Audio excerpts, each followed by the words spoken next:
Hey, what's going on? It's Bill Burr, and it's time for the Monday Morning Podcast for Monday, February 12th, 2024. What's going on? How are ya?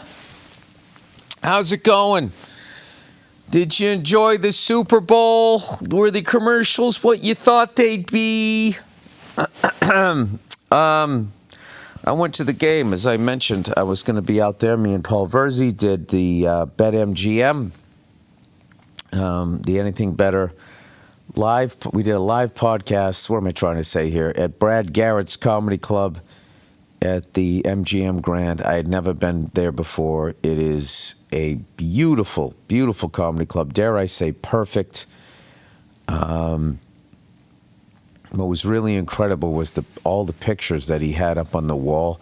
Nothing but top-notch comedians, comedic actors, everything that he had on the wall. There wasn't one person like, ugh, the fuck is that person doing on the wall? You know what I mean? You ever go to like a Hall of Fame, a sports thing, and you're just going like, that fucking guy made it? This is the Hall of Fame? How many fucking times did he make the All-Star game? There was none of that. Nothing but, top-notch comedians, comedic actors, and all that stuff. So we went out, and first night we did the show there. We had a great time. And afterward, what the hell did we do after? I don't even remember. Jesus Christ, this whole weekend was just a blur. I think we ended up we went to Caesars, went to their cigar bar. That's what we did. And Ed Reed was in there, one of the greatest defensive players of all time. Speaking of Hall of Famers, obviously no questions about that man making it into the Hall of Fame. Verzi was fucking freaking out. He was the one who spotted him. He's like, oh, fuck, he goes, dude, that's Ed Reed. Is that Ed Reed? That's fucking Ed Reed. He was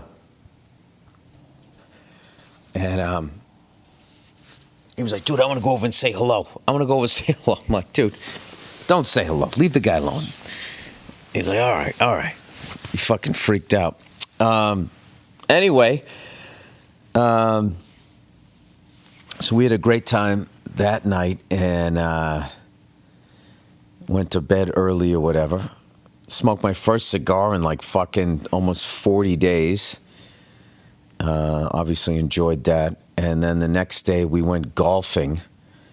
We went to this golf club called Summit. If you're out here in Vegas, I'm not going to lie to you, it ain't fucking cheap, but Jesus Christ.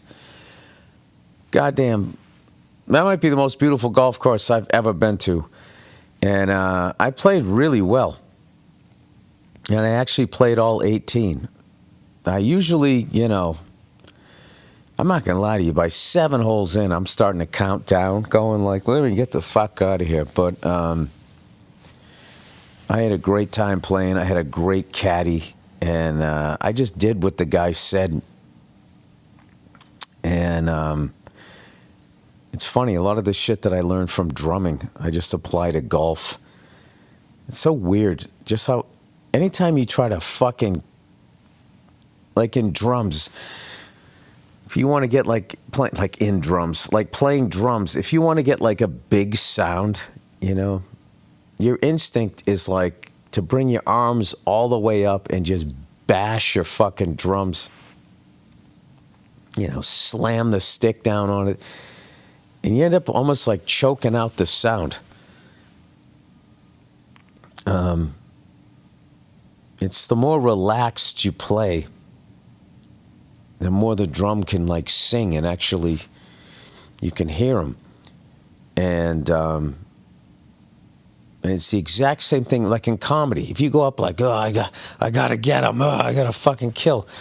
Fucking going up there and you're just working, they see you working, and even if they want to like you, there's just something about it that's just uncomfortable.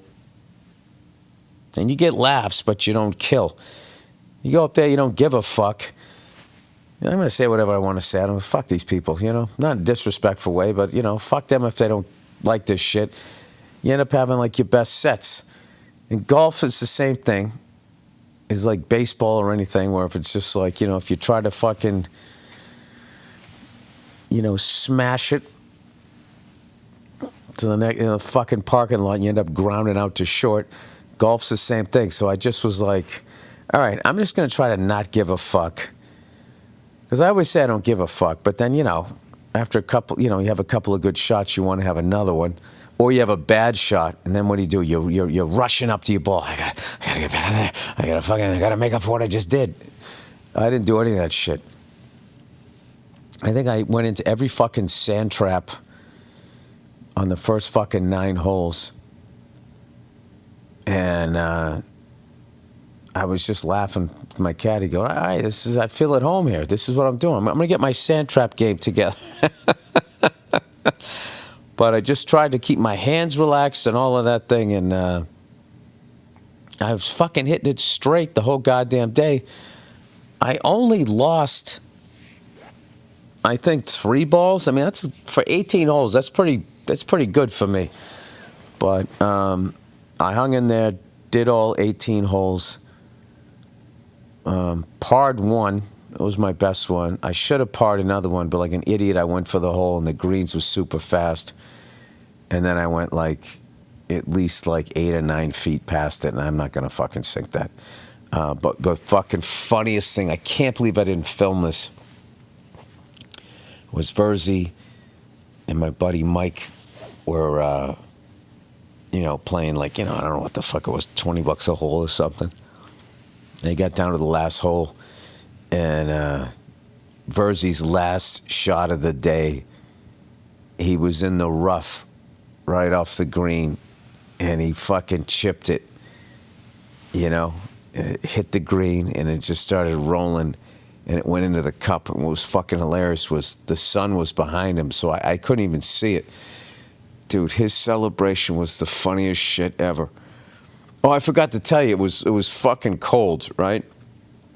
And we were in the pro shop, and this fucking guy, dude, comes up to us, and we're going yeah, it's kind of cold out there, I think I'll be all right with this fucking sweatshirt or whatever. And the guy's like, no.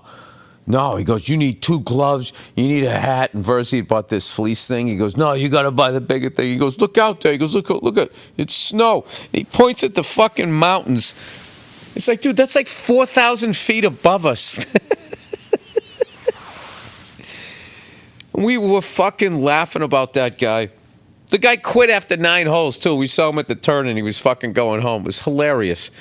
And I'm not going to lie to you. It was fucking cold for golf.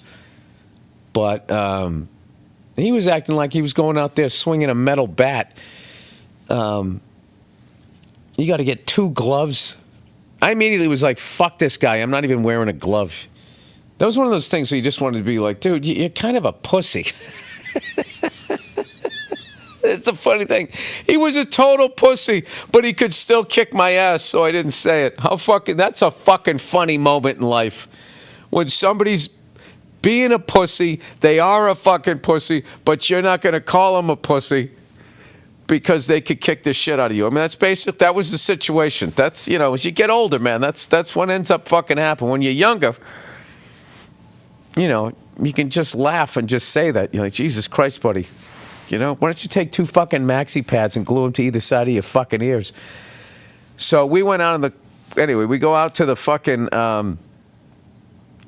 whatever the hell you warm up. And, we immediately hit it off with our caddies because we were just fucking trashing each other and shit. So anyway, so we go to the end, right? Fucking Verzi.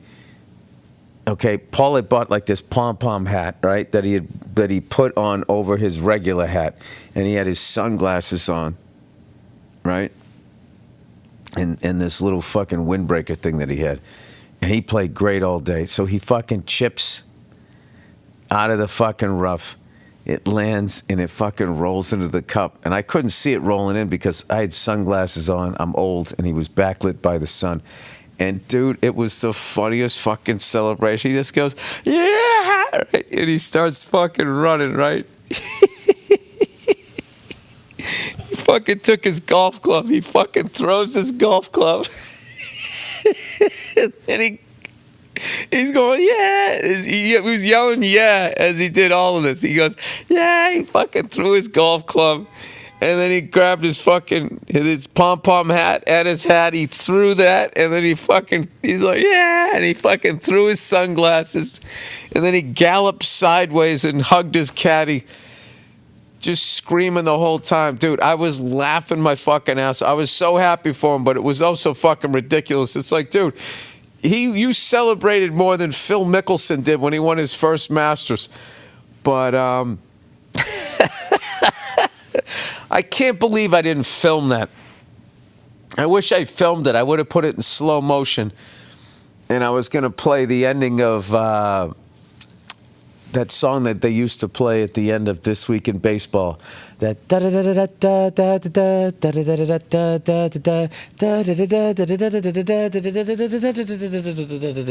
it's really this fucking dramatic thing. They used to show the baseball players like running in slow motion. I was gonna have that. Oh my God, it was fucking awesome. So that was the golf, and then we stayed at the Bellagio, and we went to their steakhouse. We had a great time there. Sat outside. It was funny. We sat outside, and like the water fountains were shooting up and shit. And I was like, I should have brought my wife here. Jesus Christ, this is amazing. Great seafood platter. Ate like fucking kings. And then I just fucking went to bed. Both nights I just went to bed right after. So, the next day we wake up, right? You know, Super Bowl fucking Sunday. And wake up, hit the gym again, right?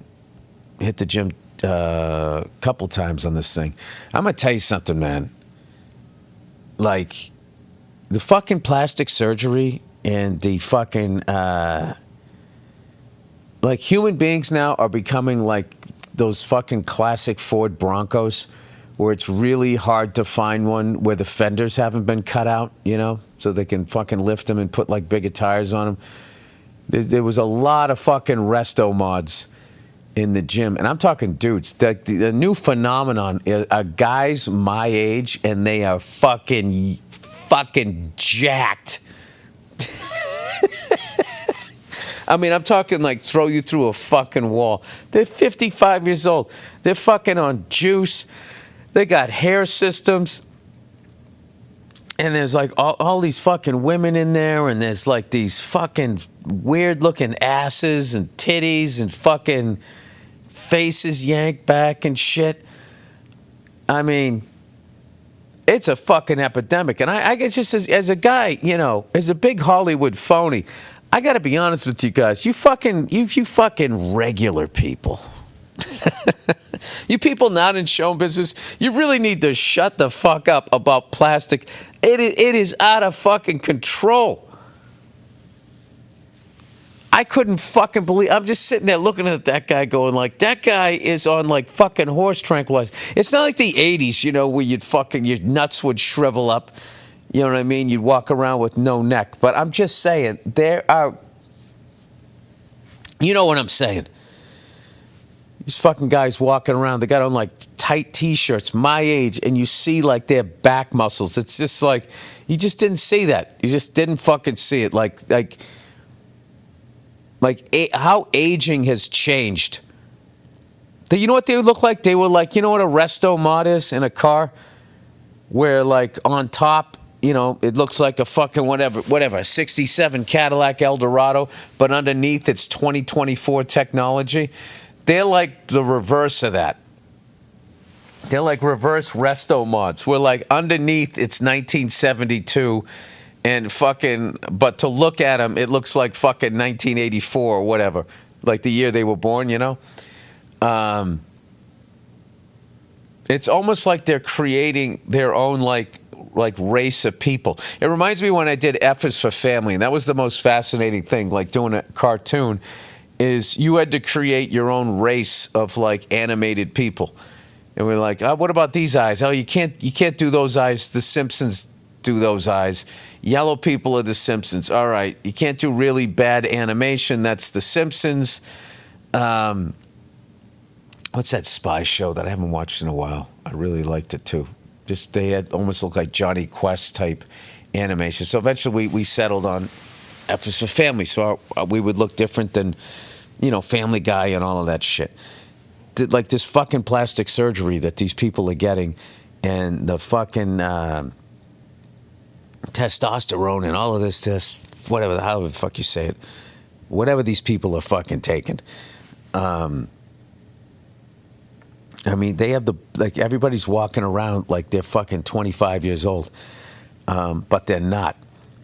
You know what I mean? It's like when you go to buy a fucking guy claims it's like a fucking Shelby Mustang, and he just it's not a fucking shit. He fucking painted the fucking stripes on the goddamn hood. That's got the 289 V8. Sorry, I've been watching a lot of fucking Meekum auctions just because I'm so fascinated at the fucking money at those things and how much money these idiot baby boomers and now my generation are paying. I saw a guy fucking paid. He paid over $200,000 for a Ford F-250 crew cab. 200 fucking grand. It's like, what the? Well, the truck market's really hot. This is good to add to your portfolio. Those types of fucking people, and they're not even going to drive the thing. It's like, do you even like trucks? You should have paid fucking 60 grand for that thing. No expense spared. Anyway, what else was I going to tell you guys? Oh, here's one for you, for younger people. All right, here's some old guy advice that I will give you. This weekend they had that amazing golf tournament where they actually encourage people to get absolutely shit-faced and scream and yell and fucking throw shit while they're like watching golf and stuff. That is an incredible, incredible event, but don't live your life that way. That's like one of those events as an older person. I watch it now. Why would they do that? Why do they encourage all those young people to go out there and get fucked up like that? But I guess everybody Ubers now. That's probably why they didn't do it when I was a kid. Because when we were kids, they fucking, you would be driving home. Somebody would be. But as I was watching that, it's just like, one of the best things you can do as a younger person is, be in the group, but also be observing the group. You know what I mean? You don't have to fucking do what everybody else is doing. And if it looks fucking stupid, just go easy with it. You know what I mean? Like I was sitting there at the gym and I was looking around at all of these people and I just saw like the epidemic of bad fucking tattoos. And then the amount of jerk-offs that got tattooed. What the fuck? You getting on a sailor? You're not dangerous. What the fuck did you draw all over yourself for? Right? And just some really bad ones. So just, I'm not saying don't get one. I'm just saying, like, just because everybody else has one doesn't mean you have to go get one. Just because everybody's getting absolutely blind fucking drunk at something, you don't have to fucking do that either. It's just one of those deals where I just look around. I saw this guy. He had a fucking tattoo of a balloon with a string hanging on it.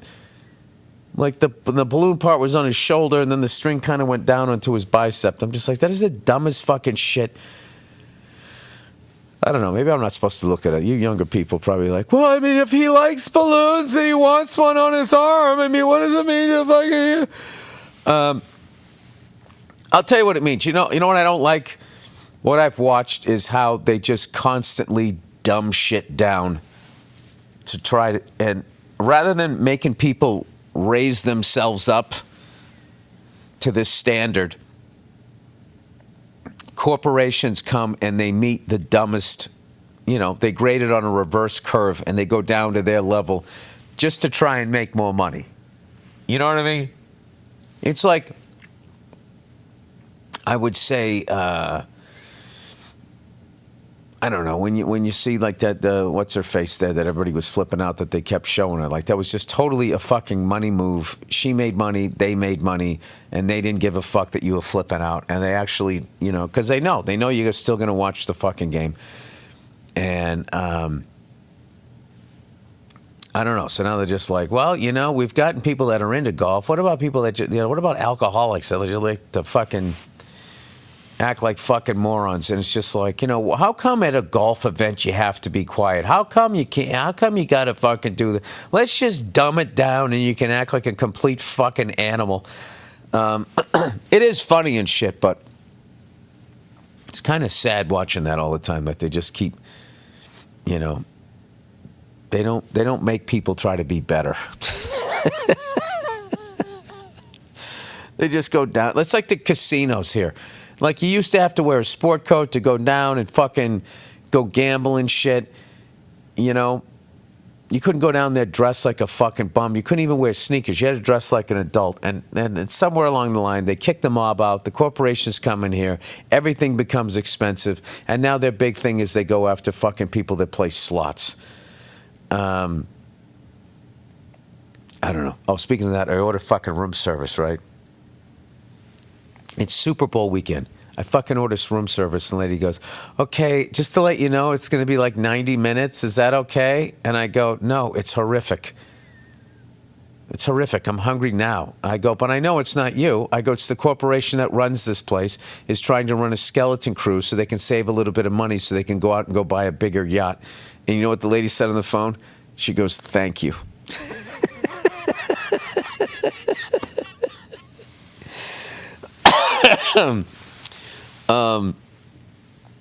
Anyway, so where do we go from here? Oh, I forgot. I went to one Super Bowl party. I went to the Shaq one. I think that was over at the Wynn, I believe. And we went over there, and I thought it was a DJ. It was Shaq. The fucking guy was going nuts.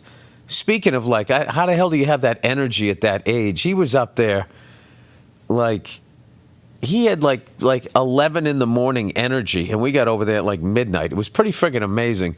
Unfortunately, it started, like, raining and stuff. So I saw, like, there was, like, I did the red carpet. It was fucking hilarious. They were, like, going, like, Bill, you're at the Shaq DJ Big Top Chris Circus party.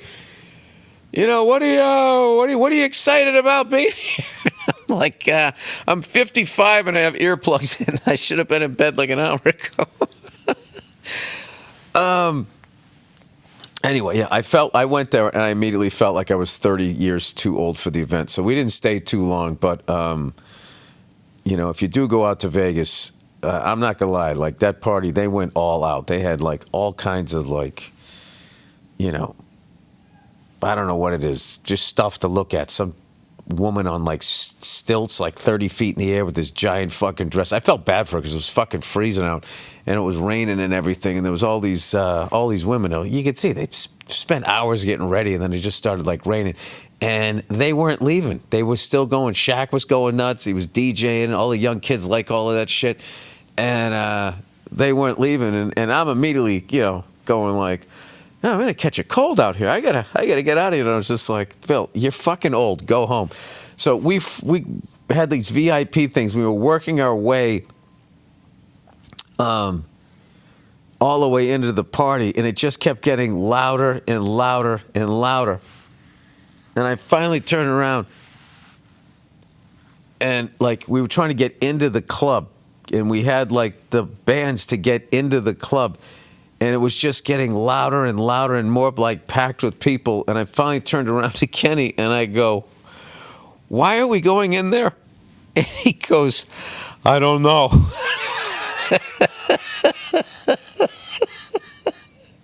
And I just go, you want to get out of here? And he goes, yeah. So we turn around, and I thought Verzi and Mike were going to also want to, I thought that they were going to want to stay.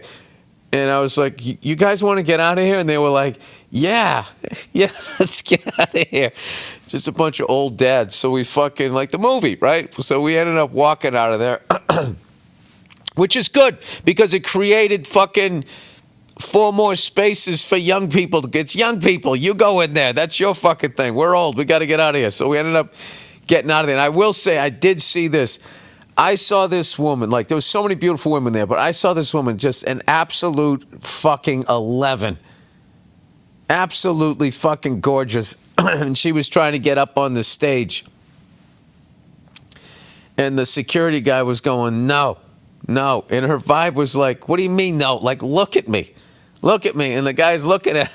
He's just like, no, you can't. And she was like beside herself. And she turned around. I think I saw her first loss in life. You know what I mean? And it reminded me of like George Foreman always tells that story of when Ali knocked him down in the Thriller in Manila. He said years later, he goes, you know what's funny? He's like, I could have got up. I just had never been there before, so I didn't know how. That was like the beautiful woman version of that. It was fucking... I almost, if she wasn't so beautiful, I would have felt bad for her. Because it's just like, I mean, oh my God. I mean, what? Okay, you're going to ask for 900 things this weekend, and 899 of them are going to fucking happen. So anyway, so we ended up leaving there, but if you get a chance, I guess he does it every year at the Super Bowl. It's a fucking, it was a great party. It's just like as I mentioned, I was 30 years too old for it. So anyway. Let's talk the Super Bowl here. I've run my yap long enough here. All right, old Billy's got the reads to read here. 2 reads. We got Helix. It's Helix Sleep, everybody. The Helix lineup offers 20 unique mattresses, including the award-winning Luxe Collection, the newly released Helix. So, how will you know which Helix mattress works best for you and your body? Take the Helix Sleep Quiz and find your perfect mattress in under 2 minutes. And your personalized mattress is shipped straight to your door, free of charge. Helix knows there's no better way to test out a new mattress than by sleeping on it with your own, in your own home. You got to sleep on it. You got to fuck on it. You got to try it out. That's why they offer a 100-night trial, gross, and a 10 to 15-year warranty to try out your new 100 nights. Jesus Christ. At what point do you realize you like laying on it? Fucking 3 days. Models. Oh, you get abroad with this thing? Models with a more responsive foam to cradle your body, you big puss. For essential support in stomach and back sleeping positions, plus enhanced cooling features to keep you from overheating at night.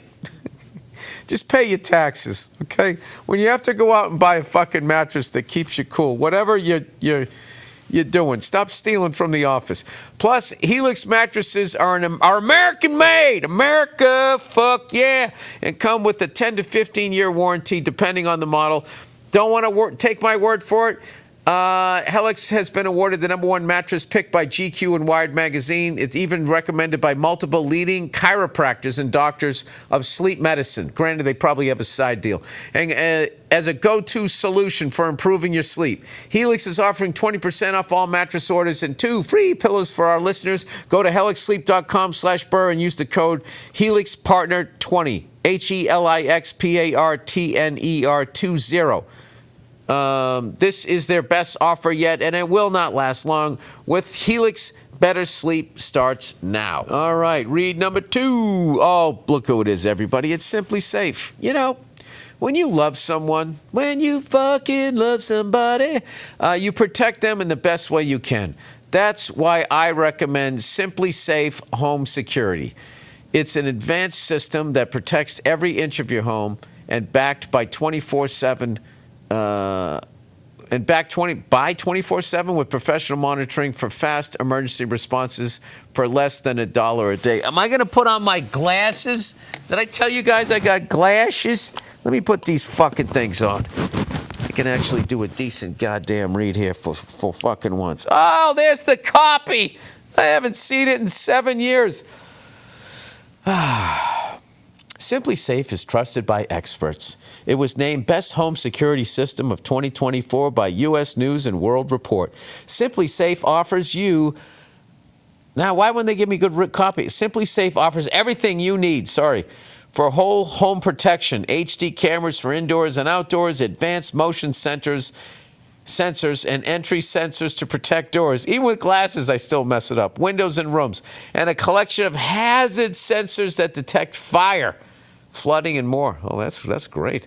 Simply Safe is powered by 24/7 professional monitoring, so whenever your home is threatened, trained agents spring into action. They must have on action slacks. For emergency dispatch and response, all for just under $1 a day. The system is easy to set up yourself without any special tools or know-how required. Don't want to do it yourself? No problem. You can get one of our expert technicians to come by your house and install it for you. Plus, with 60-day risk-free trial, Plus, with the 60-day risk-free trial, you can if you don't love your system. You can if you don't love you. Oh, you can return it if you don't love your system? Return for a full refund. Simply Safe even covers return shipping. All right, here's the last bit here. Order now to get 20% off Simply Safe system with fast protect monitoring. Don't wait. Visit simplysafe.com/Burr. That's simplysafe.com/Burr. simplysafe.com/Burr. There's no safe like Simply Safe. So anyways, let's talk about the Super Bowl. Super Bowl! Your Kansas City Chiefs against your San Francisco 49ers.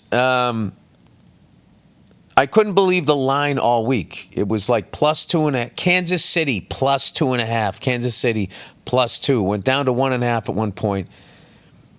And the whole weekend I'm going like, Kansas City is just going to win this fucking game. They're Kansas City. Okay? They're the fucking best there is. They know how to fucking win. The 49ers have yet to have a good game. They should have kicked the shit out of the Packers. They didn't. They had to come from behind to beat them. They should have handled the Lions. They didn't. They had to come from behind way down to beat them. You're not going to go down on the fucking Chiefs and come back and beat these guys. You're just not. You're not. So Billy fucking buried the Chiefs. Buried the Chiefs. Everybody, you're fucking Tony Romo. All he does is blow Patrick Mahomes. He's picking you the winner every week. He's picking you the winner every week. I mean, at the end of the game where he's like, he's the greatest. He's Jordan. He's not Jordan. He's not Jordan. I wouldn't even say Tom Brady's the greatest of all time. I'll go with that argument, but but you're going to take Joe Montana out of it? And just because one person has more, it's not Joe Montana's fault. The 49ers got Steve Young and they fucking traded him to Kansas City. If they didn't, he would have kept winning. I think it was a stupid fucking move. I still think that was a stupid move. Anyway, so I buried the Chiefs. I never gamble. I rarely gamble. And it's the biggest bet I've ever made in my life. I put $1,000 down on the Chiefs to make $9.09 and 10 cents. And I was like, this is perfect. All right? This is perfect. Either the fucking 49ers win, and, you know, because that's who I was rooting for. I was rooting for them the whole fucking game. And if they don't win, then I win money. You know what I mean? I always have to go for, like, the underdog, right? So we show up, right? We had seats in the Chiefs' end zone. And I immediately loved how the Chiefs' end zone, that was a nod to, like, the original Super Bowl I. And they had the way they colored the end zone, I believe. It looked like NFL films. I'm like, holy shit, that's so fucking cool. And it was the first Super Bowl in Las Vegas, and the Raiders, you know, stadium is amazing. It was funny that we were in a dome and they still did a flyover. You know, the NFL, they're not going to let one dime roll off the fucking table. You guys know the military, they fucking pay to do that. That is a paid commercial. The NFL acts like we're supporting the troops, and how about a round of applause for this guy? He's in the Coast Guard. He caught a drug dealer off the coast of San Diego this weekend. Like, that is a paid advertisement. They pay for that. And they get everybody standing up and clapping for the veteran and all of that fucking shit. Just know the NFL is making money off of that guy. So they do his fucking stupid flyover. And then they, I don't know what. The fucking game goes to start. And the 49ers defense is playing out of their fucking minds. And Patrick Mahomes, he's the Georgia. He looked like shit. He looked like shit. And they kept stopping him. And first of all, 49ers drive down the field and then they fumble. It's like, oh, no. I remember seeing that going, oh, fuck, here come the Chiefs. Chiefs go fucking 3 and out. 49ers come back down the field. I'm not going to be able to remember the whole fucking game. But the 49ers defense was playing amazing. And they essentially sacked Patrick Mahomes 3 times, but he started running, so he went like 1 yard over the fucking, line of scrimmage, so it counted as a run. But Bosa and all of those guys were just all up in the fucking backfield. It was amazing. Pacheco's first fumble of the year. I mean, they showed up. But what kept happening to the fucking 49ers, they kept taking false starts and shit, and they would get involved in 1st and long, 2nd and long, and then they would go to the air, and they were having Brock Purdy do it instead of Christian McCaffrey. And I was thinking to myself, going like, that's fucking stupid. I don't give a fuck that it's 1st and 15, 2nd and 17, whatever the hell it is. They need to give him the ball. I immediately started thinking of Mike Martz not giving, Marshall Faulk the fucking ball in Super Bowl 36, the last one that I had been to. And basically, it was 10-0. Patrick had that horrific fucking interception. I think he overthrew Travis Kelce. I think that's who he was going for, because the 49er that intercepted it, there was another 49er behind him and then a Kansas City Chief, and I was just going like, what the fuck? Like, it was the worst. That first half is the worst football I've seen Patrick Mahomes play. And I think Kelce had 1 catch, and they were just shutting him down, but they weren't turning it into points, and they were letting him hang around. And I knew what happened was going to happen. I'm like, I've just watched football too fucking long. When you have a team that knows how to fucking win with players as good as that against a team that is just sort of getting there, like, it just never ends well. And it did not. They ended up coming back in fucking overtime. Fucking overtime, dude. And went on to win another one. They win their 3rd. Patrick Mahomes wins 3rd. Automatic. You're in the fucking Hall of Fame. 3 Super Bowl championships. So congratulations to them. As much as the offense played like, well, I mean, the 49ers defense. And I got to be honest with you, Patrick Mahomes should not have been the fucking MVP of that game. It should have been somebody on defense. Both defenses, the Kansas City Chiefs defense played great. And the offenses were pretty anemic for most of the fucking game. But, yeah, they just, I don't know. That was just a classic one team knowing how to win and the other team, not knowing how to put the other one away. And, dude, like Kenny was laughing at me. He goes, you're rooting against your money. I was like, I don't give a fuck. I want to see the 49ers win it. I just wanted to see them, I loved watching them win in the 80s, with Montana and all of those guys and that classic uniform and everything. And it was also annoying me that they were like, they're just so trying to make Kansas City a dynasty.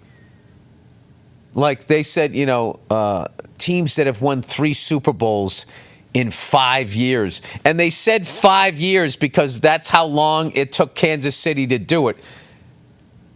Within 5 years. And they show the New England Patriots. We won 3 in 4 years. So they start grading on a fucking curve to try and sell me that the Chiefs are a dynasty. It's like, you're not a fucking dynasty. You won, then you fucking lost to Tampa Bay. Then you didn't even fucking make it. and then you won 2 more. What you're looking at is the team of the decade. That is a big fucking difference than a dynasty. I don't consider the Patriots 3 and 4 years a dynasty. It isn't. 3 in a row. That's what the requirement was. You had to win at least 3 in a row to be considered a dynasty. And what are they doing? For money. They just keep lowering the fucking standards. I saw before they even won the Super Bowl, this lady was saying, well, winning all those AFC championships, that counts. They are a dynasty. You could argue that they are a dynasty. It's just, and then my buddy goes like, all right, so with the Buffalo Bills, they won 4 AFC championships in a row. Were they a fucking dynasty? Speaking of that, the Cowboys. Cowboys won back-to-back, then the 49ers, and then the Cowboys won again. They weren't considered a dynasty. They were team of the decade. But now, I remember when the Patriots won 3 and 4 in the early 2000s. That's when they first started that bullshit. Is that a dynasty? You could say that's a dynasty. Yeah, you could. It isn't. Now it's 3 and 5. I don't know. The whole thing is fucking weird. Anyway, and they also didn't bring up the Patriots. We won 3 and 5. We won 3 and 4, and we won 3 and 5 when we won our next 3. It's like we won in 14, 16, and 18. Right? Broncos won, and then the Eagles beat us. So there's 3 and 5. I didn't even see them on that fucking list. It's so stupid. Anyway, like the last dynasty, I think it was the Lakers. They won 3 in a row. I mean, they bought them, of course. That's what the fucking Lakers do. The most annoying franchise ever. Fucking LeBron James bitching that, that they need to do something. It's like, dude, they have you and you have Anthony Davis. Like, what is the fucking problem? The problem is you guys. It's not the fucking organization. I mean, how many more guys do you fucking need? Anyway, the Yankees, 98, 99, 2000, and they won in 96. Obviously, the Chicago Bulls. It was one of these deals where basically, like, if you looked at Michael Jordan, which is fucking hilarious that Tony Romo goes like, he's the Jordan, yeah. They just throw out this shit this is a dynasty, he's Jordan, all of this shit to make you feel like you're watching something that you're not even fucking watching. What you're watching is the team of the decade. And you're watching one of the great quarterbacks of all time. I would not argue that, but it's like he's the Jordan. Tom Brady has 7 fucking titles. Mahomes ain't going to win 7. His coach is already fucking 80 years old. It's not going to happen. Andy Reid's going to fucking retire. And it's not going to happen. Stop fucking telling me this shit's going to happen. I know it isn't. Everybody knows it isn't. So anyway, I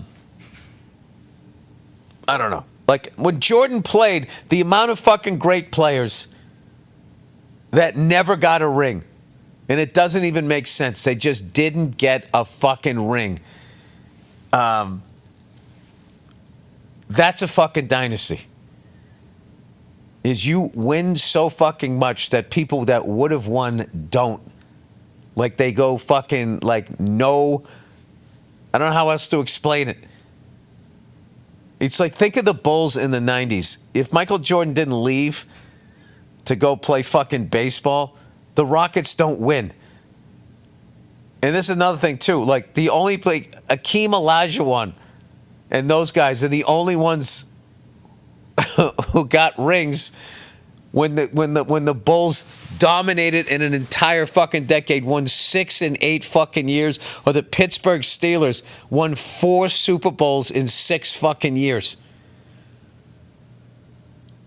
Like, nobody in the fucking AFC, nobody was going to get a few, just didn't get a ring. They shut it down.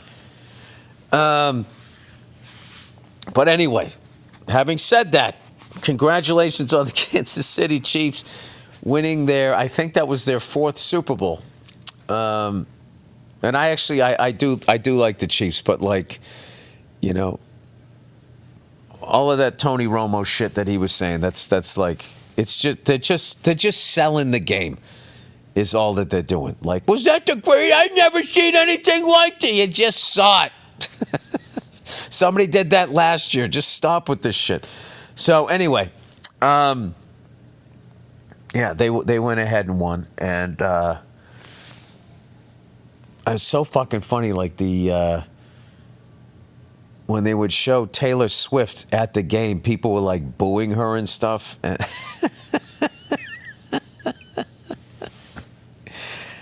I don't know. I thought all of that was funny. I just have to say, as somebody in show business, she is an absolute fucking gangster. Dude, she put out a movie. She didn't even have a distributor. She's like, I don't fucking need you. I can put this out myself. And I got to tell you something. One of the biggest things that scares the suits in my business is an artist that knows his or her worth. And she does, and an artist that actually pays attention to the contracts and all of that stuff and starts to learn how to read that stuff and starts to realize how bad these pieces of shit steal from all of us. Double dip, triple dip, quadruple dip on stuff, side deals and all of this stuff. I mean, look, my business is no different than whatever business you're in. Like the level of, I would say of the 10 commandments, the number one commandment that is broken every day is stealing. I guess lying and stealing kind of goes hand in hand. But it's in the level of fucking stealing, and it's not even prosecuted, is insane. As far as like white collar crime, it's absolutely fucking out of control, and none of these politicians step in to do it. They always step in on like bullshit. You know what I mean? Like look what the fucking government gets concerned about: steroids in baseball, and they can get all fucking upset about that, or like fucking comedians, shit that they say on stage, or like the classic one to me is, remember at the beginning of the pandemic, when they said the pandemic was coming, we're like, oh God, this is going to be another SARS. This isn't going to happen. And there was that one guy that bought like $17,000 worth of hand sanitizer and he had it in his fucking garage. And he increased the price by 300% or whatever. And these fucking pieces of shit on Fox and CNN, they're fucking going off on this. How could you do that? People are dying. This is fucking awful. But meanwhile, big pharmaceutical. I know I've said this before, but maybe you missed the last podcast. I feel like it needs to be said. Big pharmaceutical is charging like $465 per pill if you have like leukemia. They made like profits of like $60 billion. And these fucking assholes don't say a word because they advertise on their channels and they're protecting their fucking money. Right? They're all pieces of shit. So anyways, and as much as people don't like her showing up to football games and them cutting to her or whatever, you know what I mean? Just as a performer, I mean, just to watch somebody actually win against these pieces of shit is fucking amazing. It really is amazing. They used to have rules about like monopolies and stuff like that. And like, I got to tell you, to have one fucking organization, own the venues, own the ticketing service, own the parking and all of that type of stuff. It's just like, it just becomes like, wait, what are we doing here? This is still a free market? Anyway,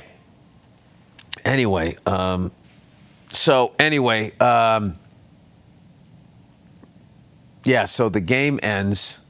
It goes into fucking overtime, dude. And you knew the 49ers needed to score a touchdown. I didn't realize that, like, time could run out in overtime. I didn't know about that. That was pretty fucking exciting. Like, somebody said, oh, yeah, no, they're eating up the clock. And I was thinking, like, eating up the clock? What are you talking about? They're going to... the Chiefs get their possession too. They're not going to run out the clock. I didn't realize that they could run out the clock. There was a lot of drama. And I don't know. I'll tell you what was that a big play was when Mahomes, when they called the option there. He literally ran like the fucking option, and he kept the keeper, and they didn't fucking secure the edge there. And he fucking ran down the field and slid. Just shit like that, man. And here's the thing. You just knew that they were going to make the play. You knew that they were going to execute and stuff like that. And all these assholes like screaming about Travis Kelce, yelling at fucking Andy Reid or whatever. I fucking love that shit. That shit gives me goosebumps. Like, people wanting to win that bad, and they start fucking yelling at each other and stuff. And everybody who doesn't play gets all fucking bent out of shape about it. And you know who doesn't? The fucking people that do it. They understand where it's coming from. And I remember that year when Brady, oh God, when he was on the fucking Tampa Bay Buccaneers, so brutal to watch. But you still rooted for him. They were playing like dog shit on some like Monday night game in like November. Brady was getting sacked and pressured and all that. And they went to the sideline, and he was fucking screaming at his offensive line. And they're just looking at him like, this is fucking Tom Brady. He's got 6 fucking rings. I mean, I guess we got to listen to that guy.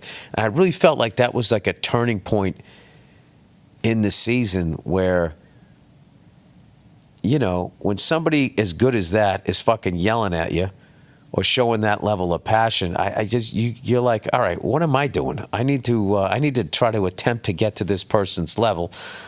I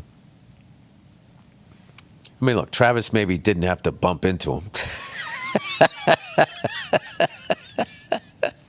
But Andy Reid's also not a little guy. He could take it. He's a tough fucking guy. I love Andy Reid. I was really happy for him, man. That guy, you know, when he was with the Eagles, he would always get to the NFC Championship game or whatever. He just couldn't fucking win it. So he was getting that thing. You know, when somebody can't fucking win it, you know who loves that? Losers. And they cannot wait to fucking go, he can't get it done. He's fucking he can't win the big one. It's like, you can't win the big one? Oh, yeah, let me ask you this. Are you winning the big one in your life? Huh? Is that what the fuck you're doing? Anyway, speaking of that, last night when I came home, well, after the game, we like walk out, and my buddy Mike's a huge fucking 49ers fan. And I felt bad because I'd been there as a fan. I went to when the Patriots with Drew Bledsoe and Bill Parcells, when we played the Green Bay Packers, that one in New Orleans. I went to that Super Bowl. And there was a chance there where we looked like we were, you know, going to go blow for blow. And then they returned that kickoff after the fucking half, and that was kind of it. We lost control of the game. And I still remember walking out of that stadium, like going down those ramps, and just being like the fucking letdown as a fan, like when you lose a championship game, and seeing the Green Bay Packer fans skipping down the thing, those fat cheese-eating fucks skipping down the thing. I remember looking at them thinking, like, am I ever going to feel that feeling? Because at that point, the fucking Celtics were DOA, you know, and the Patriots, you know.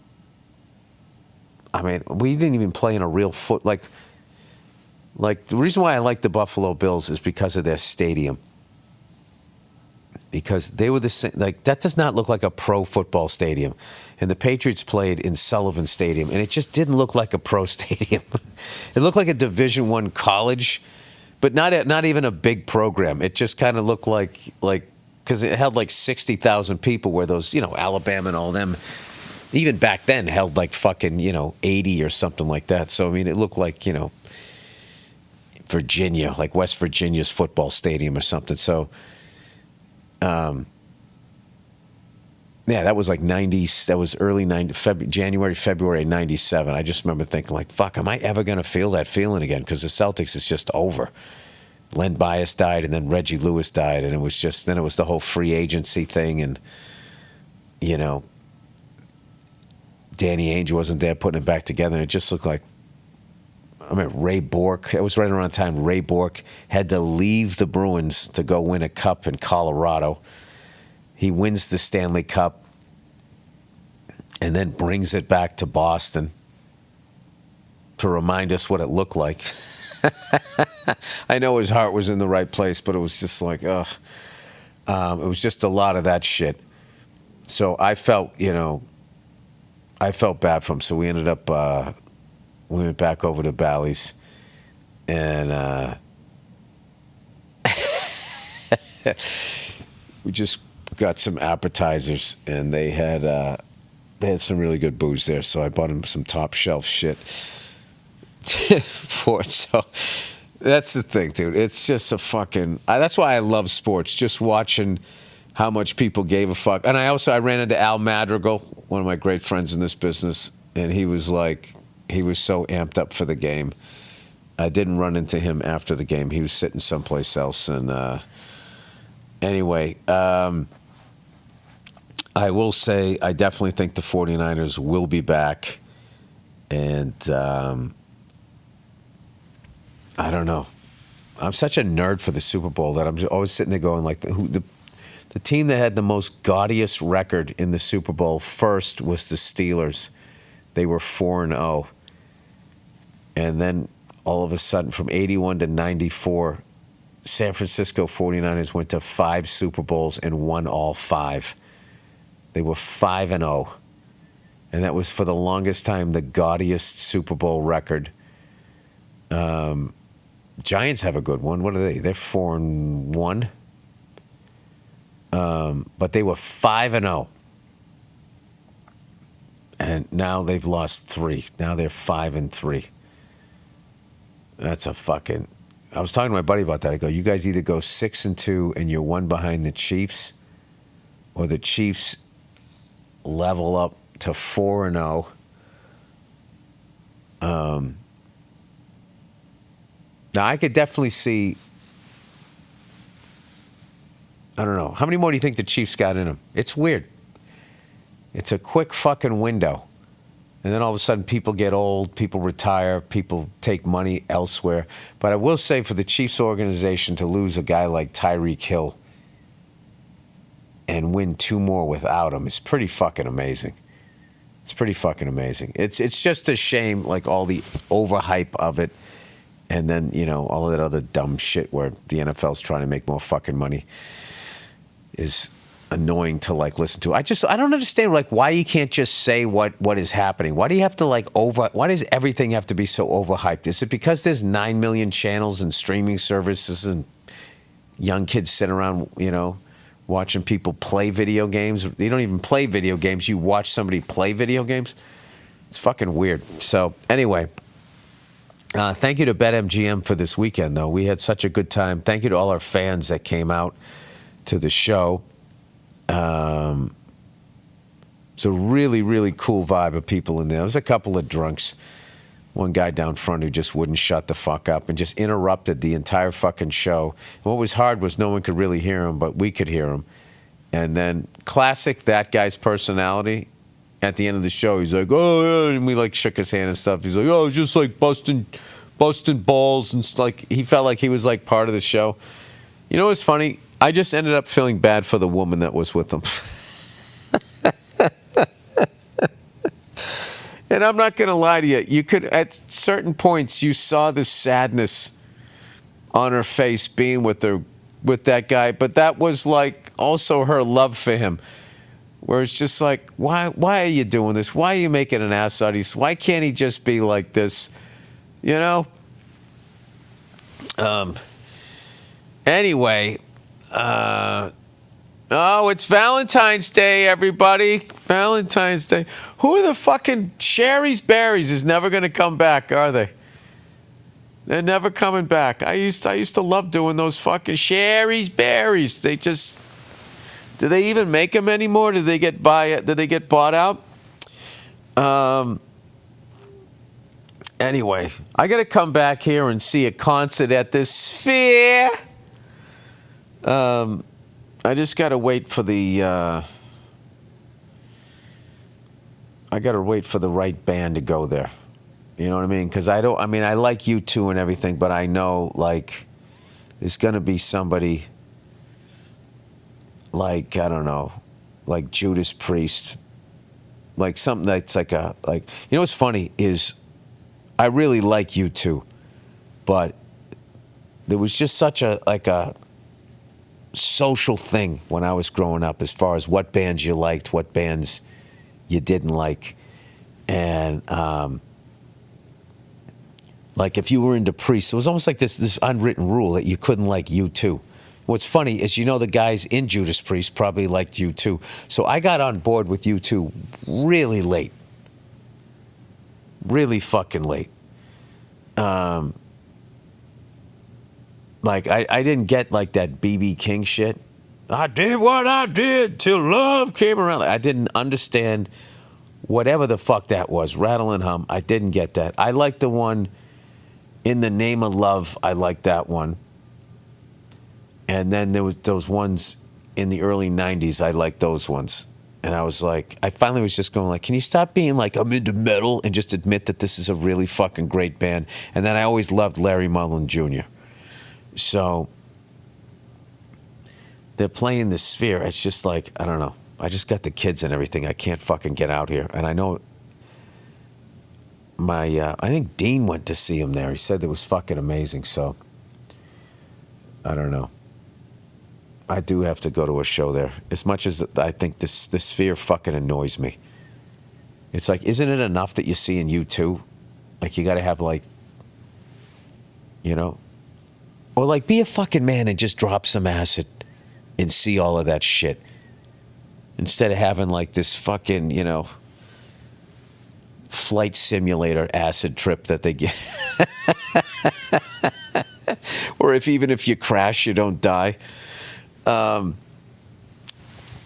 know. I'm being fucking grumpy old Billy. All right. I should wrap this fucking podcast up. Yeah, all right, because I'll end up doing reads, and that'll be the hour. So anyways, congratulations to the Kansas City Chiefs. Once again, I've seen it just time and time again. Just the great ones know how to fucking win, even if they're having like a bad fucking game or whatever. You just knew, like, I mean, it's something for as much as people fucking, you know, bitch about Mahomes and everything, like, that's the first bad game I've seen him have, and it was only for a half. I still don't think he should have been fucking MVP. You can't play the way he played in the first fucking half and you're MVP of the game. It's the fucking Chiefs defense kept you in that game. Somebody on defense should have fucking won that. But whatever. It is what it is. There you go. Super Bowl 58. Kansas City Chiefs in sudden death overtime. Congratulations to the 49ers.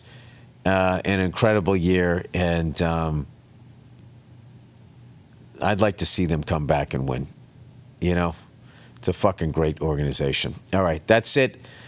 That's the podcast. Go fuck yourselves, and I'll check in on you on Thursday.